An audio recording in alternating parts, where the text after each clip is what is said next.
Morgoth, connu comme le seigneur sombre le plus puissant et maléfique, est une figure centrale dans la mythologie de la Terre du Milieu. Son rôle en tant qu'antagoniste principal, une force de corruption qui s'oppose à la création et à l'harmonie, pose les bases des grands conflits de ce monde. L'histoire de Morgoth commence au fondement même de l'univers de Tolkien, à une époque antérieure à la création du monde. Au cœur de cette création se trouve Eru Ilúvatar, la divinité suprême, qui a donné naissance aux Ainur, un groupe d'êtres spirituels puissants. Parmi les Ainur se trouvaient les Valar, les puissances supérieures, et les Maiar, leurs homologues de moindre rang. Melkor était le plus puissant de tous les Valar, surpassant ses pairs en force, en savoir et en ambition. Cependant, c'est cette même ambition qui l'a conduit sur la voie de la rébellion et du chaos. Le mécontentement de Melkor venait de son désir de créer la vie de manière indépendante, plutôt que de servir le dessein d'Eru. Poussé par cette impatience, il chercha la flamme impérissable, source du véritable pouvoir créateur qui appartenait uniquement à Eru.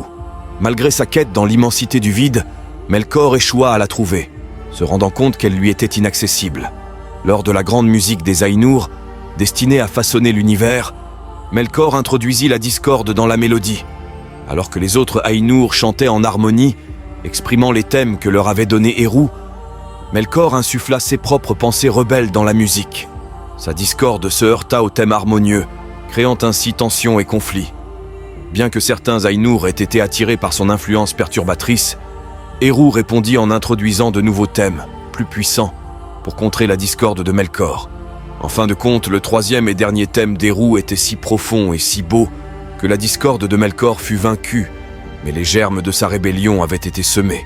La rébellion de Melkor contre l'ordre naturel établi par Eru Ilúvatar ne s'arrêta pas avec la musique des Ainur. Après la création de l'univers, connu sous le nom d'Ea, il chercha à prendre le contrôle d'Arda, le monde nouvellement formé où les enfants d'Ilúvatar, les elfes et les hommes, devaient finalement s'éveiller. Bien que Melkor prétendit partager le désir des Valar de façonner et de guider Arda, sa véritable intention était la domination. Son ambition n'était pas de servir la création d'Eru, mais de la régner en tyran. Une fois arrivé sur Arda, Melkor abandonna toute prétention de coopération et se déclara maître de ce monde. Cette déclaration le plaça directement en opposition à Manwë, son frère et chef des Valar. Manwë, représentant la volonté d'Eru, cherchait à préserver l'équilibre et l'harmonie du monde, tandis que Melkor s'efforçait de saper les efforts des autres Valar pour façonner et embellir Arda. Dès le début, la présence de Melkor sur Arda fut synonyme de perturbation et de destruction. Alors que les Valar travaillaient à former les mers, les montagnes et les terres d'Arda, Melkor s'efforçait de défigurer leur création à chaque instant. Il élevait des montagnes là où les Valar avaient prévu des plaines fertiles, démolissait les structures qu'ils construisaient et corrompait toute la beauté qu'ils apportaient au monde. Le désir de Melkor de contrôler Arda était alimenté par sa peur de l'arrivée des enfants d'Ilúvatar, en particulier les elfes, dont la liberté et le potentiel de grandeur le répugnaient. Il cherchait à les dominer, craignant que leur existence ne vienne défier son propre pouvoir. Le règne de destruction et de perturbation de Melkor sur Arda finit par attirer l'attention des Valar sur ses véritables intentions. Malgré sa grande puissance, les autres Valar n'étaient pas sans force, et leur patience face aux interférences de Melkor commença à s'épuiser. Le tournant survint avec l'arrivée de Tulkas, le plus grand guerrier des Valar. Tulkas était renommé pour sa force inébranlable et son courage indomptable, et on disait que son rire inspirait la terreur à Melkor. À l'arrivée de Tulkas, la dynamique changea en Arda. Sentant la menace imminente, Melkor s'enfuit devant la colère de Tulkas, se réfugiant au-delà des murs de la nuit, une région reculée et désolée située hors du monde ordonné. Pour la première fois depuis son entrée en Arda, Melkor fut chassé, ses ambitions temporairement freinées. Ce moment marqua une défaite significative pour Melkor, qui comprit que sa revendication sur Arda ne resterait pas sans opposition de la part des Valar. En l'absence de Melkor, les Valar s'attelèrent à réparer les dégâts qu'il avait causés à Arda. Ils unirent leurs forces pour remodeler le monde, guérissant les terres et les mers défigurées par son chaos. Leurs efforts apportèrent une brève période de paix et de stabilité. Et durant ce temps, les Valar bâtirent Almaren, leur première demeure en Arda. Leur travail rétablit la lumière et l'ordre dans le monde. Et pour un temps, l'influence de Melkor parut s'être estompée. Cependant, la défaite de Melkor ne marqua pas la fin de son influence en Arda. Alors qu'il résidait dans les ténèbres, au-delà du monde, il commença à rassembler de nouveaux alliés. Certains des Maiars, les Ainur inférieurs qui avaient initialement servi les Valar, furent séduits par ses promesses de pouvoir et de domination. Le principal d'entre eux était Sauron, qui deviendrait plus tard son lieutenant le plus loyal. Lorsque Melkor revint en Arda, ce fut avec un objectif renouvelé.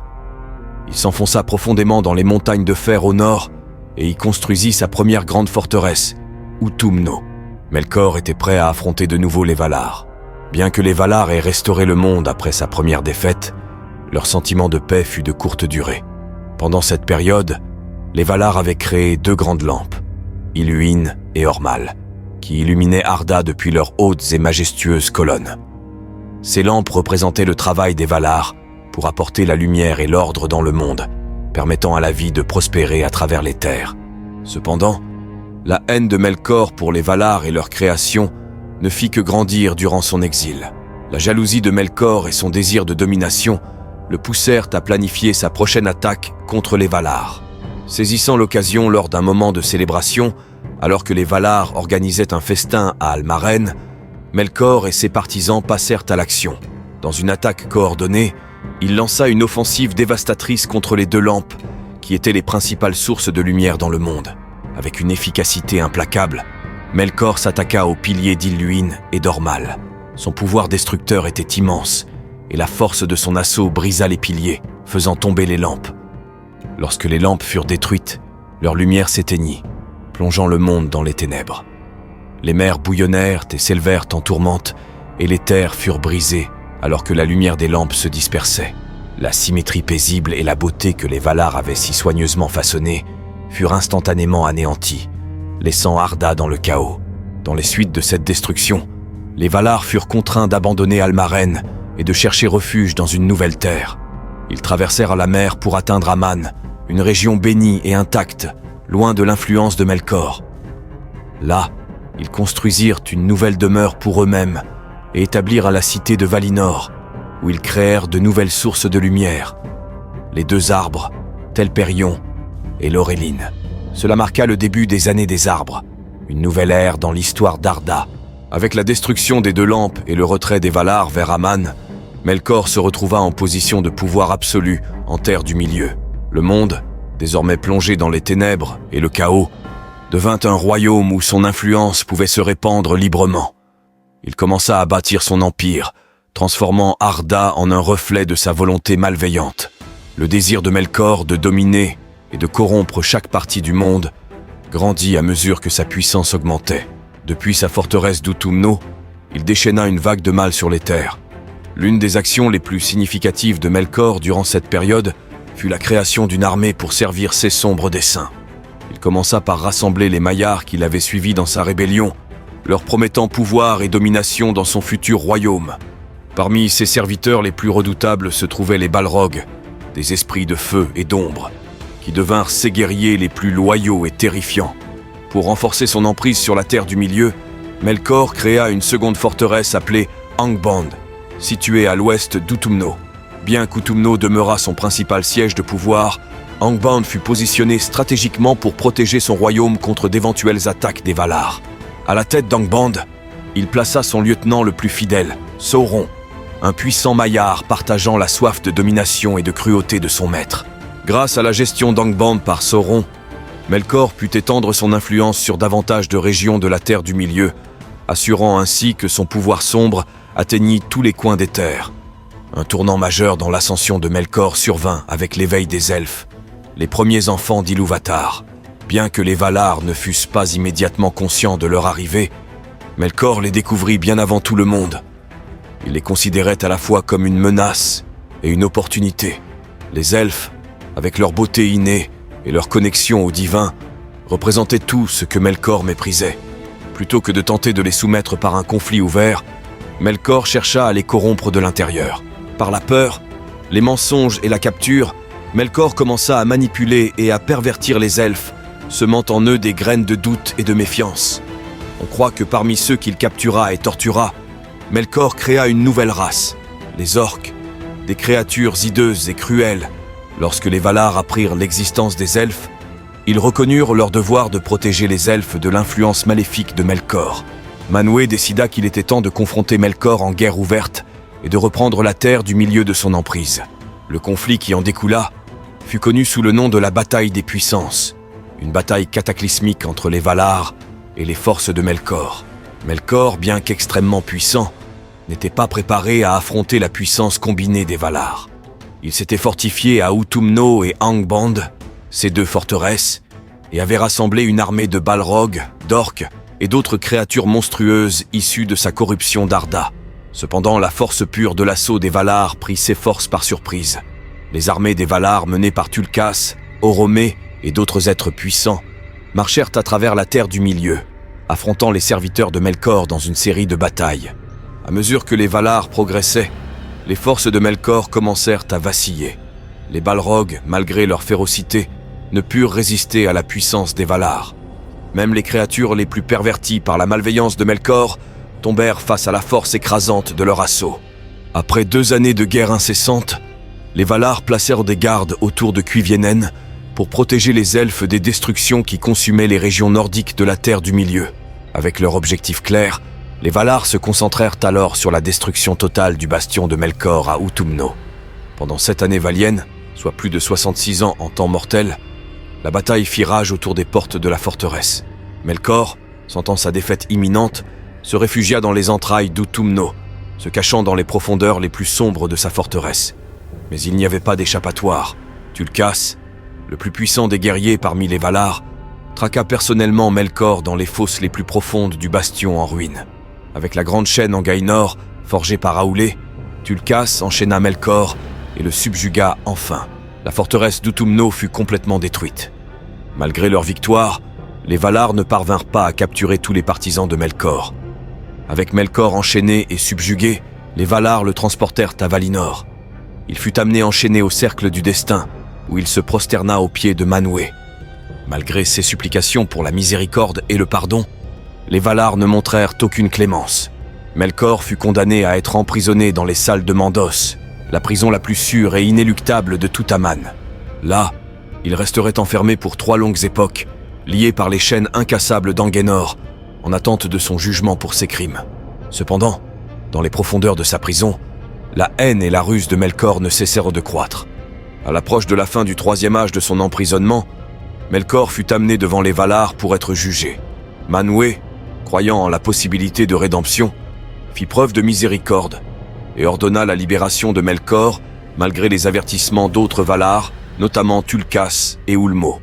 Il craignait que la nature de Melkor n'ait pas véritablement changé et que sa libération n'apporte de nouveaux désastres. Manwë, cependant, voyait en Melkor son frère et croyait que lui offrir le pardon permettrait une réconciliation.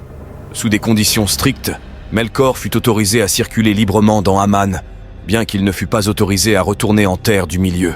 Une fois libéré, Melkor se présenta comme une figure réformée, apparaissant humble et reconnaissant envers les Valar. Cependant, sous cette façade, son désir de domination et de vengeance restait aussi fort que jamais. Plutôt que de recourir à la force ouverte comme par le passé, Melkor se tourna désormais vers des méthodes plus insidieuses pour atteindre ses objectifs. La tromperie et la manipulation. Son attention se porta bientôt sur les Noldor, les plus talentueux et ambitieux des elfes d'Aman. Parmi les Noldor, Melkor trouva un terrain fertile pour ses machinations. Il décelait en eux une soif profonde de connaissance, de pouvoir et d'indépendance.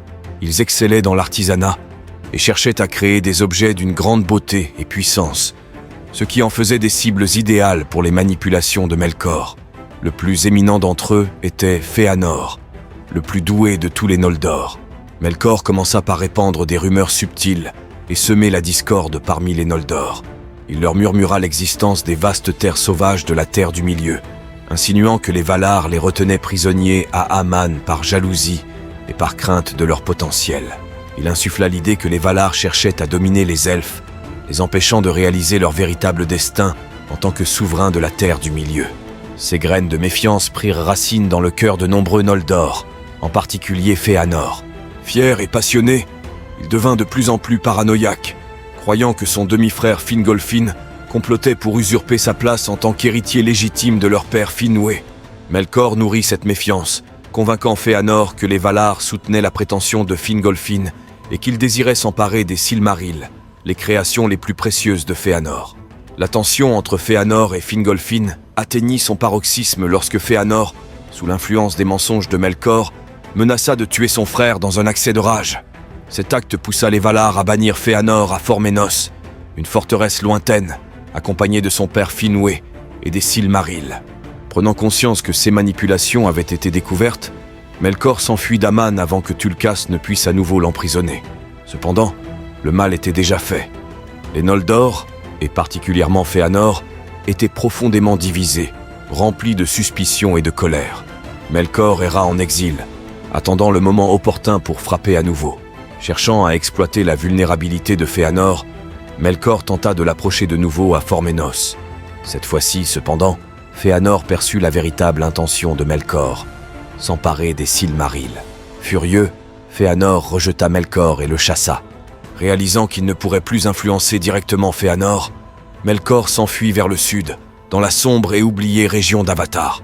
Là, il forma une alliance avec Ungoliant, un être primordial de pouvoir immense et d'une faim insatiable, qui prit la forme d'une araignée géante. Melkor promit à Ungoliant de grandes richesses et récompenses en échange de son aide dans son prochain plan de destruction. Lors d'une période de paix et de réconciliation parmi les Noldor, les Valar organisèrent une grande assemblée à Valmar. Fëanor et Fingolfin, tous deux présents, firent des tentatives timides de réconciliation sous la guidance des Valar. Cependant, au cours de ce moment de paix relative, Melkor et Ungoliant portèrent un coup dévastateur. Dans le silence de la nuit, ils se rendirent aux deux arbres, les plus grandes sources de lumière de Valinor. Avec la lance de Melkor et la faim venimeuse d'Ungoliant, ils détruisirent les deux arbres, plongeant Valinor dans les ténèbres.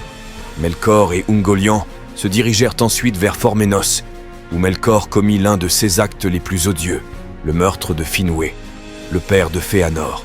Après avoir tué Finwë, Melkor s'empara des Silmarils dans le coffre-fort, ainsi que d'autres trésors inestimables.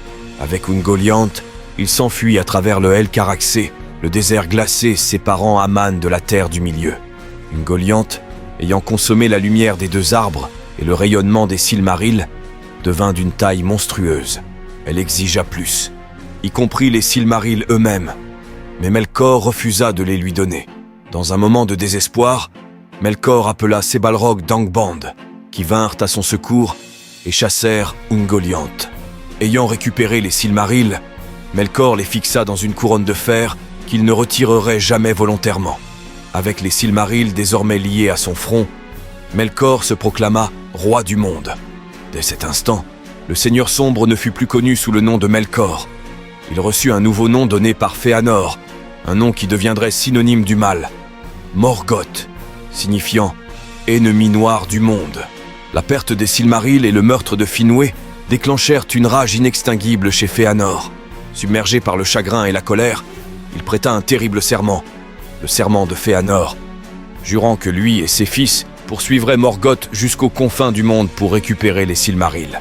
Abonnez-vous et activez la cloche afin de ne pas manquer la deuxième partie. Si vous avez apprécié cette vidéo, celle-ci pourrait vous plaire également.